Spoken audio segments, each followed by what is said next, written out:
മുണ്ടക്കൈ ചൂരൽമല ഉരുൾപൊട്ടൽ ദുരന്തബാധിതരുടെ പുനരധിവാസവുമായി ബന്ധപ്പെട്ട് ഗുണഭോക്താക്കളുടെ പട്ടിക പ്രസിദ്ധീകരിച്ചു. ആദ്യ പട്ടികയിൽ 242 കുടുംബങ്ങളാണ് ഇടം നേടിയത്. ഉരുൾപൊട്ടൽ ദുരന്തത്തിൽ വീട് നഷ്ടമായവർ, വാടകയ്ക്ക് താമസിച്ചിരുന്ന ദുരന്തബാധിതർ, പാടികളിൽ കഴിഞ്ഞിരുന്ന ദുരന്തബാധിതർ എന്നിവരെയാണ് ഒന്നാം ഘട്ട ഗുണഭോക്തൃ പട്ടികയിൽ ഉൾപ്പെടുത്തിയിട്ടുള്ളത്. ഇവർക്ക് മറ്റെവിടെയും വീടില്ല എന്ന് ഉറപ്പുവരുത്തിയാണ് പട്ടിക പ്രസിദ്ധീകരിച്ചത്. 10ാം വാർഡിൽ കരട് ലിസ്റ്റിൽ നിന്ന് 50 പേരും പരാതിയെ തുടർന്ന് ഉൾപ്പെടുത്തിയ ഒരു കുടുംബവും ഉൾപ്പെടെ 51 പേരാണ് പട്ടികയിലുള്ളത്. 11ാം വാർഡിൽ കരട് ലിസ്റ്റിൽ നിന്ന് 79 പേരും ആക്ഷേപത്തെ തുടർന്ന് ഉൾപ്പെടുത്തിയ 4 പേരും ഉൾപ്പെടെ 83 പേർ പട്ടികയിലുണ്ട്.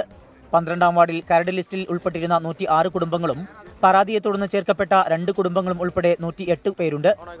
അന്തിമ പട്ടിക collectorate, Wayanad Mananthavady RDO office, Vythiri taluk office, Vellimala village office, Meppadi ഗ്രാമപഞ്ചായത്ത് ഓഫീസ് എന്നിവിടങ്ങളിലും തദ്ദേശ സ്വയംഭരണ വകുപ്പിന്റെയും ജില്ലാ ഭരണകൂടത്തിന്റെയും വെബ്സൈറ്റുകളിലും പ്രസിദ്ധീകരിച്ചിട്ടുണ്ട്.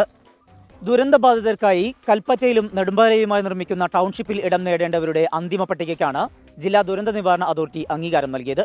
പട്ടികയുമായി ബന്ധപ്പെട്ട പരാതികളുണ്ടെങ്കിൽ ദുരന്ത നിവാരണ വിഭാഗത്തെ സമീപിക്കാമെന്ന് കളക്ടർ അറിയിച്ചു. 2ാം ഘട്ട പട്ടിക ഉടൻ പുറത്തിറക്കും. വയനാട്ടിൽ നിന്ന് മനു ദാമോദറിനൊപ്പം സമീർ സി മുഹമ്മദ്, 24.